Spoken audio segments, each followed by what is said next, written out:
Good morning, everyone. My name is Rich Sloma. Welcome to today's New York State Archives presentation of Electronic Records Disaster Planning and Recovery. Today's presenters are Monica Hauck-Whealton and Sarah Durling. The session is being recorded and will be available for future viewing. If you have any questions, please type them in the chat box to the right side of your screen. Answer them at the end of the presentation. And now I will turn the presentation over to Monica. Thanks, Rich. And I'm actually going to advance us to the first slide and turn us over to Sarah for the introduction. Thanks, Monica. Hi, as mentioned, I'm Sarah. This is Monica. We're some of the records advisory officers here at the New York State Archives, working with local governments on managing their records, providing advice and training to them on how records management works, basically. Today, we're going to talk about electronic disasters, planning, and response. Disasters in general are something that we all hope to avoid, but I think that for a lot of folks, the electronic ones are a little more daunting because they're not necessarily as straightforward and clearly understandable as, say, a paper records disaster. You have wet paper records, you know that you need to dry them out in some way. Electronic records, it's not necessarily as easy to explain or understand if you're not familiar with working with electronic records and computer equipment. So today we're going to talk about, what you can do if you have an electronic records disaster and how to respond to that. So Monica, why don't you take it away? Thanks, Sarah. Now, there are all sorts of things that we can discuss about potential disasters impacting your electronic records, but we only have an hour. So this session is going to focus on some common risks that can be reduced and avoided, as well as actions that you and your colleagues can take to help recover impacted records. This session is not going to discuss the development of a disaster management plan. Information on how these very exceptionally useful resources is available from the State Archive staff or on our website. We are going to provide some quick tips, though, to help you get started on identifying potential disasters in the making and mitigate them. We're also not going to delve deeply into cybersecurity risks for your records. If you're with a state agency, you're probably already receiving mandatory training on cybersecurity. I just completed mine for the year on Monday. If you're with a local government, you may be interested in training from the Office of the State Comptroller, Office of Information Technology Services, or elsewhere. So there are all sorts of disasters, both natural and man-made, that can impact your records. If you're interested, we can do a quick poll and enter in the chat ideas for what kinds of disasters can impact your electronic records. I'm going to give you a couple moments and then we can move on. Yes, hacking. Most certainly, human-created disasters are definitely something that's impacting our agencies.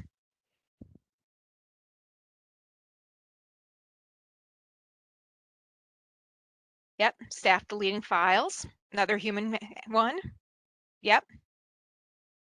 Power surges are a good one. Loss of server, loss of laptop, loss of a data center. I like that we're focusing on human-related disasters because those are things that we don't necessarily think of right away. We tend to think about, yep, spills on the keyboard, obsolete formats aren't necessarily a disaster, but we can definitely talk about that in a future time. But there are also natural disasters, anything having to do with water, floods, a burst or leaky pipe, whether it's clean water, sewage, chemicals, whatnot, condensation drips, a leaky roof. We also have the natural disasters that impact the stability of the building itself, your hurricanes, your tornadoes, sinkholes. Anything that lets outside air or outside people get into the building can be a disaster. We've got issues having to do with heat and water or chemical exposure when you have a fire. And of course, we have human action. We have people who are doing things maliciously, and then your well-intentioned oopsies. So we're going to start there. Because sometimes disasters, they're, something that humans do, as you all are pointing out in the chat. Sometimes it's a result of malicious intent or somebody wanting to get access to protected information. And that means that, when somebody tries to get in to access something that is either going to be withheld or something that you would have given them if they had asked for it, but they decide to go about it in other means. And while they do that, they may create other problems. They may decide that they are going to modify content, which means that staff are unable to access it or are only accessing inaccurate or incomplete records. They may actually destroy or steal content so staff can't access and do their jobs. Or folks can damage the devices or the structures in which the content is being saved, through arson, through explosions and whatnot. Folks can also cause disasters through honest and well-intentioned mistakes. Like if somebody thinks they're doing files management and they end up eliminating stuff that's needed, either because you're still using it for administrative purposes or there's a legal hold or a FOIL request that's stopped the retention clock on it, or they can remove the metadata associated with the record so it's more difficult to find it. On a more basic level, someone could drop a device or drive, or they can bring their phone into the bathroom with them and lose their grip and drop it in the toilet. Instant water exposure. As I said, you're going to have to go somewhere else for cybersecurity training, but I do want to mention very quickly that many attacks are launched after staff innocently respond to a phishing email or otherwise create an opening for someone on the outside to gain inappropriate access to their workplace's systems. Back in 2017, the state of California suffered a data breach that impacted 19,200,000 records. For reference, the approximate population of New York State is 8.5 million people, meaning that this breach exposed approximately 2 records for every single person living in the state of New York. That's a ton of content and very embarrassing and very difficult to respond to. Closer to home, both the Syracuse City School District and Shenango County have fallen victim to ransomware attacks in the past few years. Both attacks resulted in staff being unable to work or access their files for a prolonged period. Now we're going to go on to the disasters that may or may not be caused by human action. Fires and other sources of high heat can do devastating, irreversible damage to the devices that store electronic records. Certain types of electronic media, like data files, DVDs, and CDs, are predominantly made or contain plastic. Plastics can start melting at 125 to 150 degrees Fahrenheit, and that's not fire hot. That's inside your car when you leave work if you parked outside in July hot. If conditions get hot enough, like if there's an actual fire, these plastics can burn away completely. That means the electronic records are even more vulnerable to heat than paper records, which don't ignite until the temperature reaches about 480 degrees. While internal hard drives, which tend not to contain a lot of plastic parts, are more likely to survive a fire at extreme heat, they can still become accessible because of heat causing warpage. The likelihood of correctly reading data on warped media or correcting warpage are both very low. And it's not just the heat from fires that threaten records. Look at the image in this slide. Do you see what's hanging down from the partially collapsed ceiling? Those are icicles. They're formed from water that was used to extinguish the blaze. And if there's enough water to form icicles, there's more than enough to damage record-holding media. Most of this session is going to focus on damage caused by water. But why? Well, first, flooding is the most common natural disaster. From 1995 to 2015, it accounted for 43% of all events. Second, water-related disasters can be large-scale. For example, the Great Flood of 1913 is credited with causing flooding in 20 states. More recently, floods in the Midwest in 2019 impacted 5 states and set new river level records in 42 locations. Here in New York, Superstorm Sandy and Hurricane Harvey wreaked havoc on local governments and their records. But water-related disasters can also be very localized.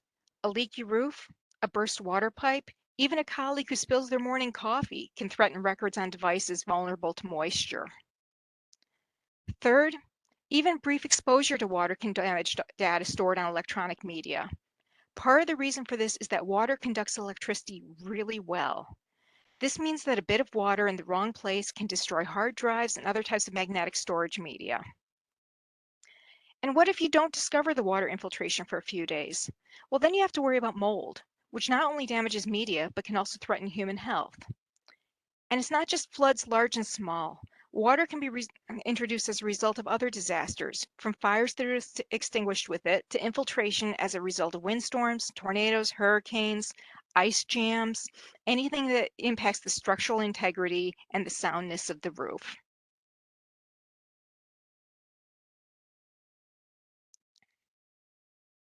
Now that we have a good idea of what can cause damage to electronic records, let's talk about ways to reduce the impacts of these potential risks. First, we'll talk about why it's important to know what you have and that's particularly vulnerable and whose loss would be especially debilitating. Then we'll go over some risks that you may be able to mitigate. Next, we'll talk about why it's a great idea to maintain backup copies of your records on site. And then we'll give recommendations on how to assemble your own disaster response kit.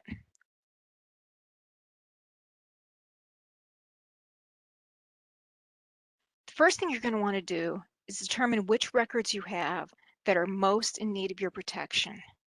You can try to prevent anything bad from happening to any record in your possession, but these are the ones that you put in the safest spots, make the most effort to back up frequently, and track down first for recovery if a disaster occurs. Your vital records in this instance are the ones that you must have to do your job efficiently. They may be impossible or expensive to replace. Think about your sewer line maps. You don't want to have to recreate that, even if you can do so without digging up all the roads in town. Records that document the rights and assets of your government and constituents are also vitally important to protect. You're also going to want to take particular care to protect your archival records. These are the ones that contain information with enduring legal, administrative, or research value. For state agencies, these are the records scheduled for transfer to the state archives. For local governments, these records are listed as permanent in the LGS-1.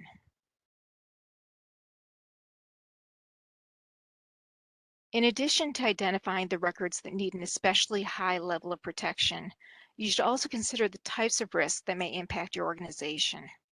Hard drive crashes and malware or viruses can impact anyone. If you're not backing content up, these can result in the loss of months or years worth of records with no warning. If staff work on or near equipment that generates a strong magnetic field, they need to know that those fields can damage or erase files stored on magnetic media. If a device or area has a warning about pacemakers, you don't want to keep your record storage media anywhere near them. Even the way that a system is designed may increase the chance of staff accidentally deleting records or losing them by making it easy for them to store them in the incorrect location or, think they're saving them, but not actually doing so. Not only do you need to know where your most valuable records are, you'll also want to know how to find the equipment used to address the disaster as it's occurring or reduce the impact that it will have on your record storage media. Information that's important not only to you, but also to first responders includes where to find the fire extinguishers and hoses, how to shut off the gas and water, where the breaker box is, or other ways to shut off the electricity, as well as how to shut off the burglar alarm if you have one. Unless you work in a small building, you're unlikely to know all this information for all structures in which your organization stores staff computers and other record storage media. That's why it's always good to have the contact information of the people who maintain the facility and use this information as part of their everyday jobs. When I was an RMO, I kept the cell phone numbers of the head of facility operations and the supervisor of the on-site electricians and plumbers on my personal cell phone. That way, I could always reach them in a hurry if I discovered a potential disaster. On a side note, it meant I could always contact them if I got stuck in the elevator too, but that's an entirely different matter. Many potential disasters can be avoided just by being choosy about where you keep your record storing media, so be aware of your surroundings. Basements are damp and likely to flood. Attics get really hot during the summer and are the first place impacted by roof leaks. Try not to store media on the floor. The few inches gained by putting them on a shelving unit or on a pallet can reduce the chances of them being damaged in a minor flood, like say when your water cooler starts leaking. Check whether there are any pipes passing through the area and try not to store media where they'll be dripped on or if a pipe bursts, drenched. The best way to minimize the impact of records disasters is to back up your records frequently. Say you back up your records, and overnight, the river rises in your office and is filled with dirty water. If you have backups and they're stored outside the flood zone, all you have to do is replace the impacted media, which you're going to have to do anyway, and add data retrieved from your backup. You've only lost the information that's been added to the system since the last backup. So if you back up daily, you've only lost a day's worth of content, and you've saved the time, stress, and expense of retrieving records from damaged media. Because disasters can have broad ranges, think of that 20-state flood in 1913. It's best to keep your backups well away from your office, at least one area code away. Options include using remote storage or a cloud service. You may also want to exchange backups with another entity, say a county on the other side of the state, to minimize the chance of both the office and the backup being impacted by the same disaster. But for this to work, you need to back up records frequently and consistently. Your IT staff can confirm what is backed up and how frequently. Because you don't want to be running to the nearest store to pick up supplies mid-disaster, it makes sense to assemble a disaster response kit that you can grab in a hurry. During the next section of the webinar, Sarah will provide information about supplies that you'll need for stabilizing media impacted by a disaster. Whatever the disaster or the media impacted, you're going to want a few things though. You're going to want heavy-duty gloves to protect both you and the media. Because disasters are rarely tidy, you're probably also going to want protective clothing to minimize your contact with dirt and contaminants. A list of emergency contacts means that you're able to notify emergency responders, facility staff, and others quickly. Keep a copy at home and another in your office. You may also want to program them into your cell phone. You're also going to want supplies for documenting what you find and your decisions on handling impacted media. These include paper, pencils or pens with waterproof ink, and permanent markers. And now I'm going to turn you over to Sarah to learn about disaster response. Change role. And you're now the presenter, Sarah. Hooray! All right. So, the disaster happened. Now what do we do? It's a good question. So, first and foremost, we want to stress that above all things, if there is a situation where there is a health and safety issue in the space where the records are, and there are people on site securing it, you want to talk to them first before you go into that space to make sure that it's okay, because your life and health and safety and that of your colleagues is of paramount importance compared to the records. There have definitely been some instances we've heard of where folks have gone into spaces that haven't been properly secured or they're not wearing the appropriate equipment and they've become very ill. So make sure that if you've had a situation where there's flooding, there's been a fire, you talk to maintenance or any first responders that are on site to get there okay before you go into that space for your own safety. Keep in mind that when you're dealing with electronic records, and one of the things that you have attached to your computers and your servers are uninterruptible power supplies. They're referred to as UPSs. Their job is to continue running and providing power to your servers, your computers, what have you, when the power goes out. Those may still be running, so you want to make sure that you are aware that they're out there and that you're taking the appropriate steps to deal with the machines that are still attached to them. You also want to make sure that you're aware that there are other hazards that might be present in the room, depending on what happened. In the case of flooding, you might have mold growing in the records. There might be sewage in the water. These are things that you need to think about. In cases of fire suppression systems in spaces might have chemicals in them that you might have issues with. So make sure that you're aware of what's going on in the room that you're entering before you do so.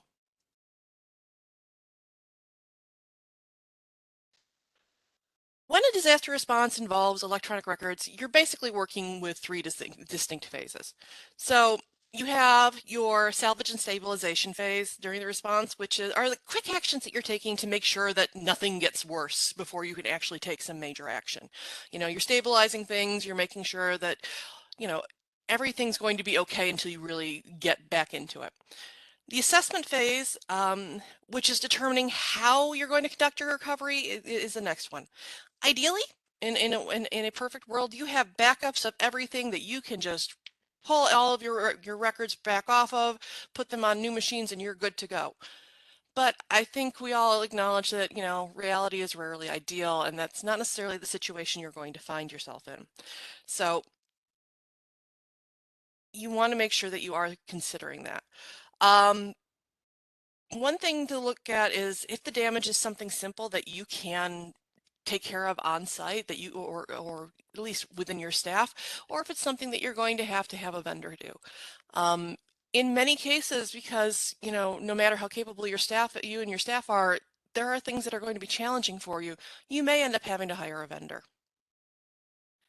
And then there's the recovery phase. This will usually take place away from the disaster area, involves bringing your records back to a usable state by bringing them back from backups or recovering them from damaged media. Do not, I would like to repeat this, do not try to reuse damaged media. It's not going to be good for you, the data, or your technology.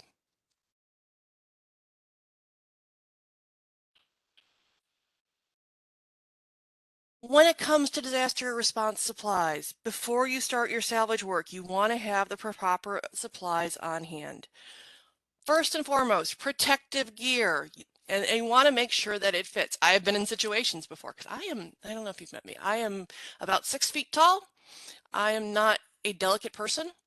And I was asked to help out on something, but it was a situation where I needed a Tyvek suit and they didn't have one in my size. So I was crammed into one, but it was not comfortable and it was not the best situation. Um, Make sure that you have the appropriate protective equipment that fits people. If you have a flooding situation and the water is unclear, you're going to be looking for plastic gloves, sturdy, waterproof boots, other clothing that'll cover your skin to prevent, anything from irritating it.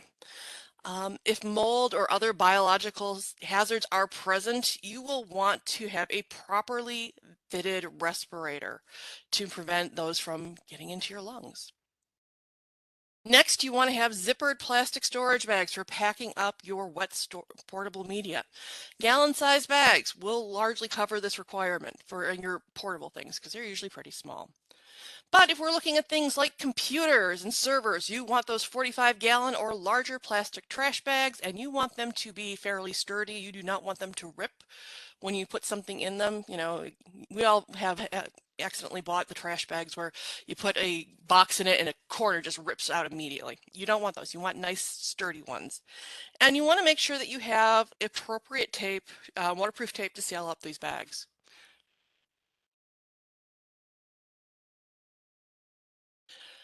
Next, you want plastic containers with lids because there's a couple of different things you are potentially going to use these for. Generally, you want them the same size as a records box. There's not a whole lot of instances where you would want one that's bigger. If you're pre-setting up a disaster response kit, a record size box one's probably fine. You want to have some bottled water on hand, and we really strongly recommend the distilled water because it does not have minerals or chlorine in it that will potentially further damage your electronic records, your electronic media. You can pick up distilled water at your grocery store, your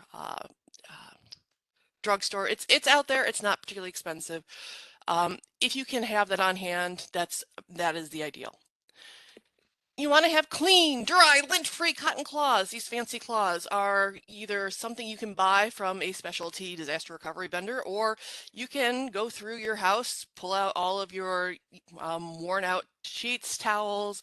I don't recommend grandma's linen tablecloth, but I have seen that used.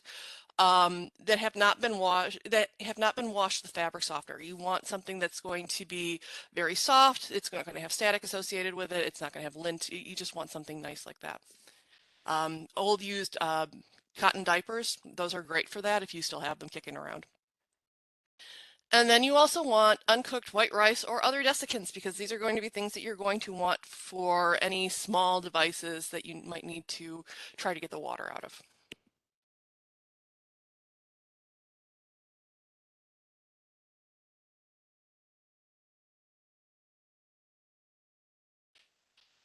When it comes to disaster documentation supplies, these are pretty straightforward. One, you want to be able to document what happened, and what the disaster looks like, especially if you're going to be dealing with vendors who are going to want to know what the situation looks like on the ground, but also for your own purposes. And also whatever actions that you are taking to try to remediate the disaster. So one, you want to take pictures. If you've got a fancy camera, that's great. If you've got a cell phone that takes good pictures, that's also fine. The big thing, take pictures, make sure that you can get them off of whatever device you're putting them on. You want paper and some sort of writing utensil so you can document the situation, what's going on, what are issues that you're seeing, what steps are you taking, so you can document what's happening in real time. You want a permanent marker, like a Sharpie or something, so that you can mark the plastic boxes and containers that you are, packing up and taking care of. You do not want to use this permanent marker on your media. You don't want to put it on like the label of a CD. This will potentially further damage your media, and that will just make everybody very sad.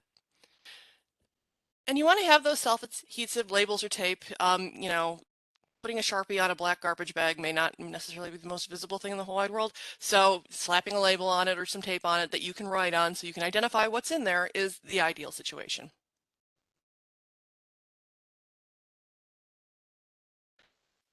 If you have a disaster, please contact us. We have staff on hand that have expert advice who can, talk you through what you're doing. Depending on your situation, we might be able to offer on-site advice and assistance. So, give us a holler if you have a disaster as soon as possible. There's a couple different ways to contact us. There's the Arch SOS email. We monitor that email account 9 to 5, Monday through Friday, and if on weekends and evenings, if we know that there's an emergency situation, the state's under a declared state of emergency or something, so that we can keep track of what's going on out there and see if anybody's going to need help.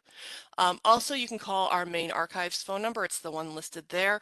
There is a live human being at the end of it during business hours during the week. If you end up not talking to a live human being and leaving a message, please specify that you are dealing with a records disaster so that we can respond to that as quickly as possible. All right, salvaging media. We're going to focus on how we can do this, or at least how we can get started salvaging media. When it comes to your magnetic hard drives, you want to disconnect them from power sources as soon as possible. Unplug them, disconnect their UPSs, pull batteries out of laptops, and just pull, if they've got power cords, any sort of cables attached to them, just remove them, take them off. You don't need them.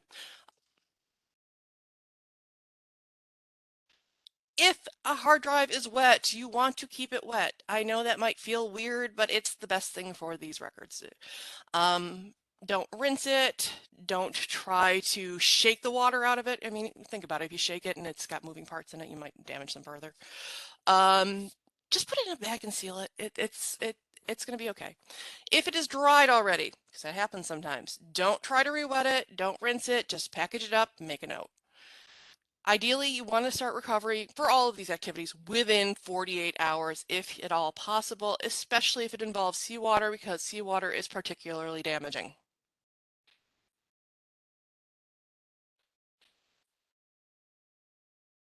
When you're dealing with external hard drives, you want to do the following. You want to wipe the water and dirt off the case with those nice, clean, soft cloths that we've been talking about.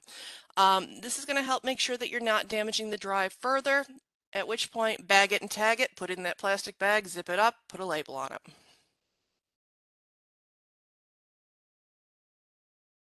For desktops and laptops, again, we're wiping down the cases before sealing them into a bag. If you can easily remove the hard drive, that's possibly an option. But I do know, having removed a few of them from some of my laptops, that's not always the most simple thing in the whole wide world, can be kind of challenging. So if you can, that's great, especially if you're talking to a vendor and they recommend it. If not, don't risk damaging those records, the hard drives, trying to get them out. Just put the whole thing in a bag, tag it, let the experts handle it. On the label, you do want to try to put a few things.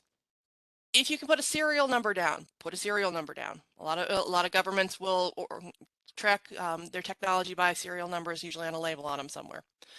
If you can identify who had the machine, you know, this is clearly Lori's machine. This is Steve's PC. It's at Steve's desk. Do that. It's just helpful for recovering those records and determining whether those are records that you need to recover. And also the location. Where was this found? And sometimes it's important if it ends up being in a weird location. Why is this in this room? When it comes to your magnetic hard drives, for servers and networked storage, you want to wipe them down and bag them. Do not, please, do not try to remove the drives on these. Just bag them and tag them. Likewise, you want to put down any serial numbers on the label. Any purpose for this for the servers and the storage if you know what it is, because again, that'll help you determine what's on them and whether or not those records need to be recovered and where they were found.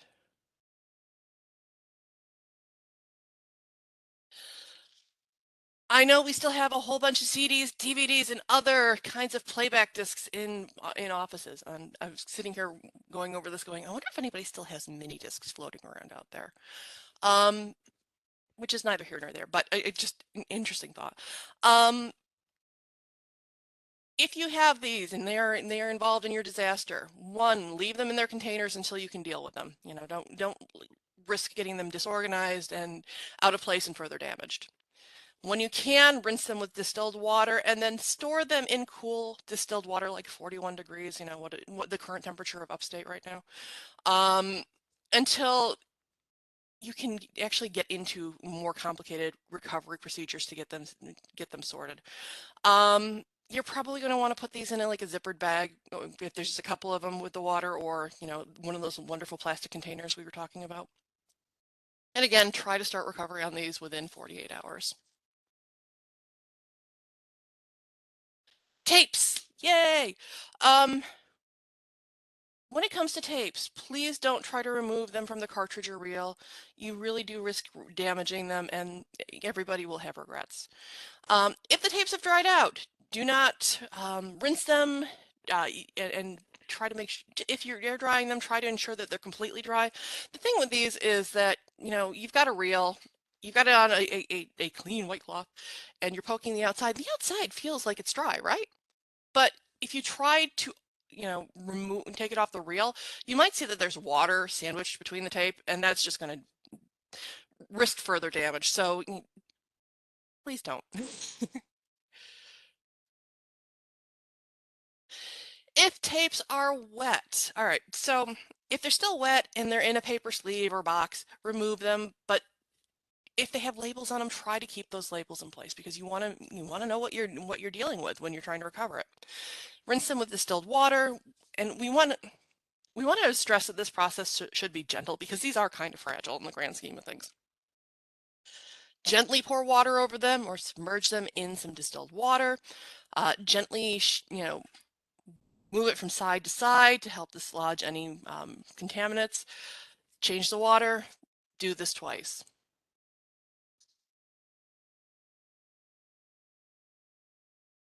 If they're still wet or the floodwater has contaminants in it, you're going to want to send these off to a vendor.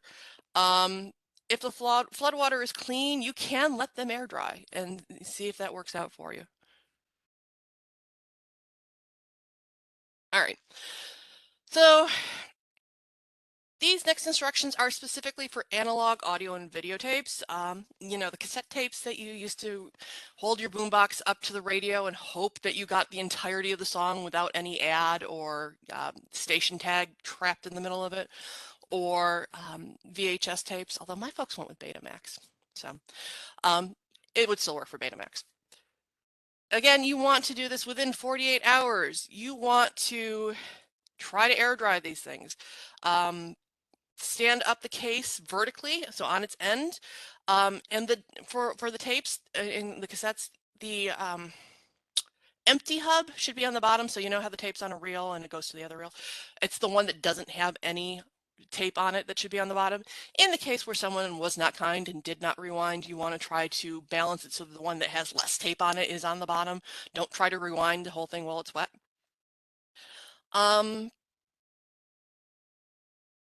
Avoid touching the tape if at all humanly possible because you don't want to damage any of the data that's on it.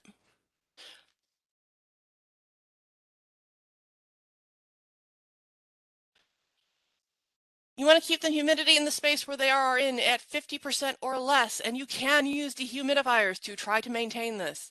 You also want to have fans going in a space to keep the air moving. You know, go home, get those fans that you have held, that you put in the attic for the winter, and put them in the space with your tapes. You do want to avoid putting them in direct sunlight, and you do not want to use direct heat to try to hurry things along.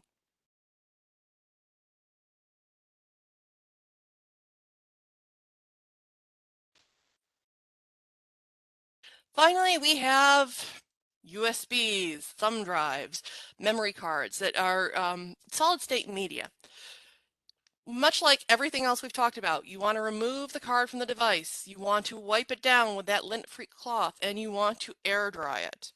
Lay it out on a piece of cloth and let it go down, let the air go down. Move around it. Again, you can use dehumidifiers, you can use fans, but the hair dryers need to stay at home.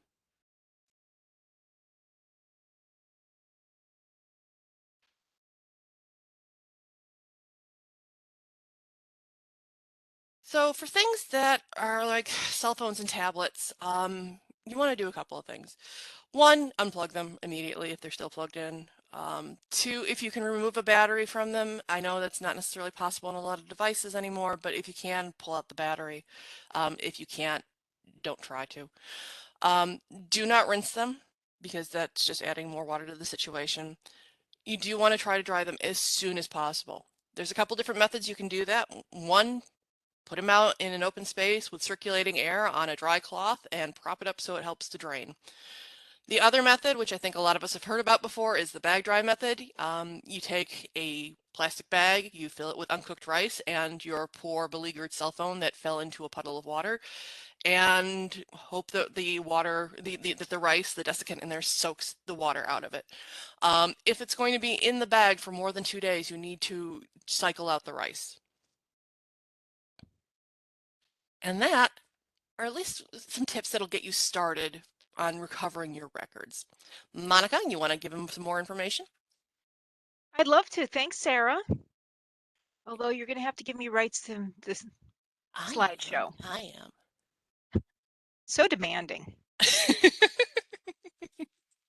So now that you've gone through and you've taken the things that need to be kept wet and put them into your zipper bags, and you've taken the things that need to be air dried and set them out to dry with your dehumidifier and your fan, what do you do next? How do you recover the information on the devices? Well, you're first going to want to check whether you have those backup copies of the records. Because if you already have a backup copy that you can just slap onto new media, there's no reason to mess around with the recovery of the damaged media. You can just destroy it. And wouldn't that be nice? But what if you don't have a backup? Well, while content on some media types can be restored in-house, that and others will need to be sent to a vendor for recovery. For example, you may be able to recover content stored on CDs, DVDs, solid-state flash drives, and memory cards yourself. That said, these media types aren't invulnerable. If it's essential that you retrieve the data, it's best to send the media to a disaster recovery vendor. If you're going to perform the retrieval in-house, you're going to want to use some of the supplies previously used during the stabilization phase, including your distilled water, which you can buy from the gallon for not that much money. The clean, soft, lint-free cotton cloths that I'm sure that you're all putting on your list things to buy. And I want to reassure you, Sarah and I do not get any of the proceeds from buying your clean, soft, lint-free cotton cloths. We're talking about them because they're useful, not because it's, putting any money in our pockets. Your plastic bins or trays, your electronic fans, and your dehumidifiers. For your CDs and DVDs, you're also going to want to have dish detergent. Things that are nice to have but aren't essential include clean, soft, lint-free tissue, as opposed to the cotton cloths, and drying racks like the ones that you use when you're doing your dishes. Once you have your supplies in place, prepare the discs. Note down any information recorded on the label or case. Then remove the disc from its enclosure, handling it by the edges only. If there's a label on the disc, leave it where it is, even if it's peeling off. You don't want to mess with the label adhesive, which can cause problems if it's not completely removed. Next, rinse your discs. First rinse can be with any sort of clean water. The second rinse must be done with the distilled water because, as Sarah pointed out, it doesn't have the minerals or the chlorine that could potentially cause further damage. If dirt remains after the rinses, dampen your clean, soft, lint-free cotton cloth with distilled water and use it to gently wipe from the center of the disc to the outer edge. Then rinse the disc with distilled water. You may also want to soak the disc in a dilute solution of dish soap, then rinse it with distilled water. After rinsing with the distilled water, gently blot the disc with your clean, soft, lint-free cotton cloth. Do not rub, as this can cause scratches. Air dry the discs outside direct sunlight and away from heat sources. You don't want to cause warpage. Use your dish rack if you have it so that air can circulate on all sides of the disc. If you don't have a dish rack, you lay the discs label side down on a clean, soft, lint-free cotton cloth or tissue. To improve air circulation and speed drying, use the fans and the dehumidifiers. Once the discs are completely dry, attempt to read the data. If readable, copy the data onto another media item and then discard the disk. As Sarah said, you don't want to reuse the items that came through the disaster, even if they look fine. It's a false economy and you're more likely to lose the records at some point, even if they're accessible right now. If you aren't able to read the media, try cleaning and drying the CD or DVD again. For solid state USB drives and memory cards, as Sarah said, you need to keep them dry. So there's not going to be any of this rinsing or soaking or blotting. Instead, once they're dry, check if they're readable. If they are, copy the files and discard the impacted media. If not, you really want to consider your options.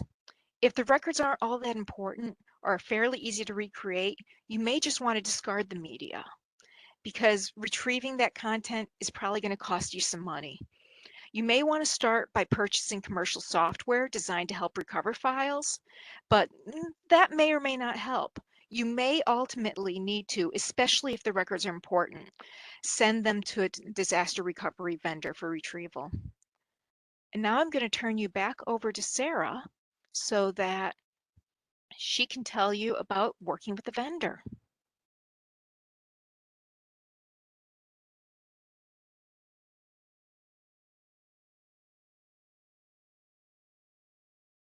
You're muted, Sarah. Thank you. If you think you're going to have to work with a vendor, you need to contact them as quickly as possible because time really is of the essence in terms of having the best chances for recovery. Many, if not most, vendors have a 24/7 phone coverage, and when contacting them, you want to ask whether or not all the work will be done in one facility, or if they're going to end up splitting the work between two facilities where basic work is done in one and then more advanced work is done in the other, because that sometimes can impact the cost of recovery.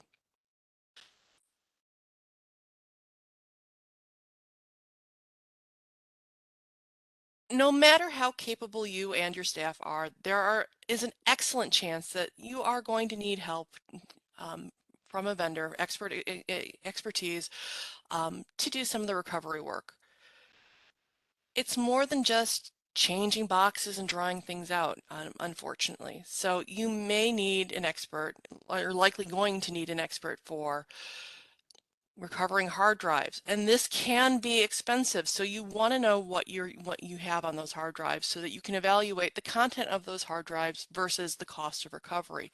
Because if it's information that is simply going to be reproduced in your backups, or if it's, I hate to say inessential data, but if it's not something that is going to make a significant difference in the functioning of your government, you don't absolutely have to have them. You may not want to spend the money to try to recover those records. When it comes to data, audio, and videotape, each of those different categories have specific specialists that deal with them, that provide specific advice and recovery work for those types of tapes. And then those devices with solid state drives, these are everywhere these days, from cell phones to laptops to digital cameras. I mean, is it small? Does it have a lot of storage? It probably has a solid state drive in it somewhere. Um, those are records that may need to have specialist assistance to get the devices that might need specialist assistance to get those records out of them. So as we're wrapping up, if you walk away with anything today, I really want you to remember these things. One, never attempt to read wet media. You can damage the media further. You can damage your devices that you're trying to plug the wet and dirty media in. And electricity and water are really not friends. You know, we don't want to damage you in the process of this as well. Actions suitable for paper records are not necessarily going to be appropriate for your electronic records, your electronic media. It could potentially destroy that media. You know, for paper records, you know, you got a bunch of wet records. Well, we'll send them out to be freeze dried, and you don't want to do that with your electronic records, your electronic media. You want to make sure that you are making a clear differentiation between them. Heaters and blow dryers might be perfectly fine for paper records. They're not going to be okay for your electronic records. And again, I know I've been harping on this, but it really is important. If it is at all possible to begin your recovery within 48 to 72 hours, please do so. But also keep in mind that the health and safety of you and your staff is paramount. So if your records are in a space where it's not safe for you to go in within that time period, you can't go in, or, you know, don't put yourself at risk for them.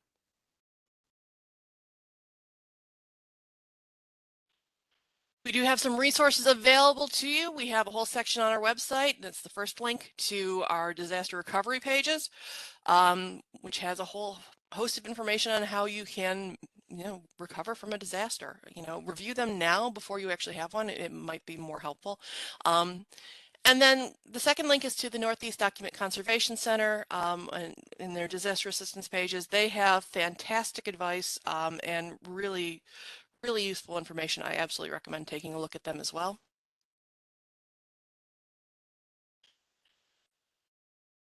And then that's us. You know, give us a holler, and we are more than happy to help you in any way we can when you have a records disaster, paper or electronic. So with that, Rich, do folks out there have questions? No, I don't see any questions yet, Sarah. So you may want to take this time. We still have about oh, we got about a little bit less than 15 minutes left. So if people have any questions, please type them into the chat feature here, All right. and we will be happy to take them. One thing I do want to mention that isn't in the presentation necessarily is that if you are a local government and you have a records disaster, there are grants available to you in the wake of that disaster to recover the records. You do need to contact your records advisory officer. That information is available on our website if you have not identified us previously. And we can get you started. The thing is, those applications need to be in within 30 days of the disaster happening. So you really want to get a hold of us and get started on that ASAP. Okay, let's see, we have a question here from Kristen. I used both of these sites when putting together my section on salvaging records and need to update it with some of the info provided today. Thank you. More of a comment. Let's see here. Just scrolling down. Tim, do you have any advice on finding a vendor to help with recovery? So we have some vendors listed on our website that you can take a look at and reach out to. We don't recommend anybody in particular, but these are folks that we do know that do disaster recovery. But also, I would consider, one, reaching out to your RIO or if you're a state agency, the state agency staff, and seeing if they have any thoughts. But also, you know, we are not going to know all of them, unfortunately. So Google is also a fabulous resource for, trying to find vendors who deal with disaster remediation in your area. Okay, let's see here. Also, there was a question here if we could go back to the slide with the two links. Yep, can totally do that. Ow. I went to the I am shrinking it in size. documentation. That is not helpful. There we go. And let's see. Also, Cheryl asked about getting copies of the slides. If you would like copies of the slides, I would ask you to email us at arctrain@niced.gov, which is the email which you received the instructions from for this webinar. We can get you copies of the slides. And see, also, it looks like Virginia asks here, is there a different form that needs to be completed if there are records that are not going to be recovered, or just use the records destruction form? So it depends. Um, if the records are outside of their retention period and then you can destroy them according to the LGS1 or the state agency schedule that you're using. If they are still within their records retention period and you are not recovering them from another source, you do need to work with the state archives to get approval to do that. And it's something where we might be able to do a early destruction form for you to give you legal authorization to destroy those early. If not, you're going to have to find a way to recover those records. If you are destroying them and are able to destroy them, you can use your regular records retention destruction form, records destruction form if I would recommend being able to note why they're being destroyed. These are being destroyed because they are, part of a disaster and cannot be recovered, that sort of thing. Okay, also, earlier question here from Maria, how should we label bagged media? Um, so like I mentioned in a couple of slides, you want to identify the serial number of your media, if there's one for it. So if you're dealing with a hard drive and it's got a serial number on it, include that. If it's tied to an individual, you want to make sure that you are identifying the individual that it belongs to, if at all possible. Like I said, it's Linda's laptop, it's Pete's PC, it's Jake's external hard drive. If it's a server, you want to identify what that server's purpose was so that we can figure out what sort of data might be on it, and then what location it was discovered in. Okay, let's see. A question here from Maria. When destroying devices such as hard drives, phones, or anything containing electronic data slash records, the LGS1 and your agency's records policy and procedures are followed, or would it be different in a disaster situation? No, you do need to follow along with the retention schedules for them, but like I said, if there's an instance where there's records on them and they can't be recovered for one reason or another, please work with us and we will try to see if about getting a early destruction for those. Okay, and I think somebody mentioned, let's see, well, here's a question. Jeannie asked, she was unable to join the webinar until 20 minutes in. Is the webinar available to listen to again? Yes. We record all of our webinars, and you can view this webinar. We'll probably have it up on our New York State Archives YouTube page. We have a whole plethora of recorded webinars there. Or you can also go to our website and follow a link there. But we will also be sending everybody um, a message in constant contact telling you that once we get that recording up on our YouTube site, and you can follow the links there. Or like I tell everybody, just Google New York State Archives YouTube, and you'll find our page. It'll pop right up, and you'll be able to go to it. But again, we'll be sending you a message and constant contact as well. So let me see. I'm just going to look here. Somebody mentioned that they sent a question to you, Sarah. Oh. You have anything in your chat? Let me look. Monica, I have been babbling along. Do you have anything you want to add? Well, if you want to share the question that's in your chat, I can take a stab at answering it. Let me look. Well, I've got one about the destruction form, but I just answered that.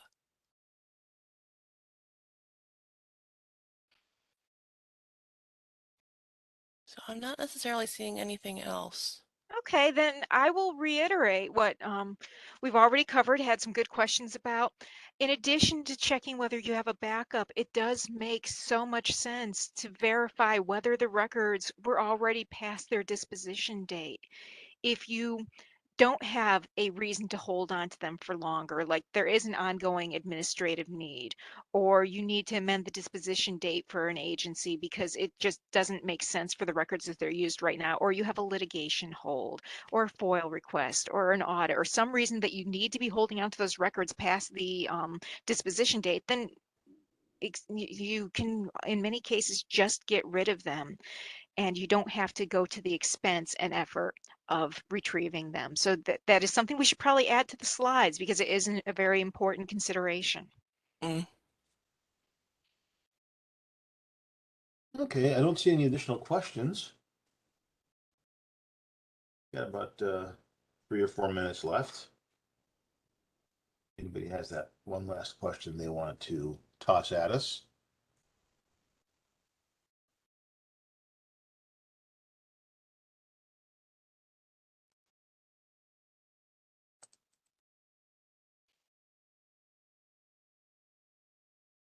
Oh, no, I don't see any additional questions. All Monica or right. Sarah?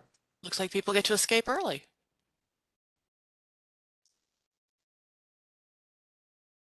Well, thank you everyone for attending and watch for that email with the link to the recording on YouTube to share with your colleagues as you wish. Well, thanks, everybody.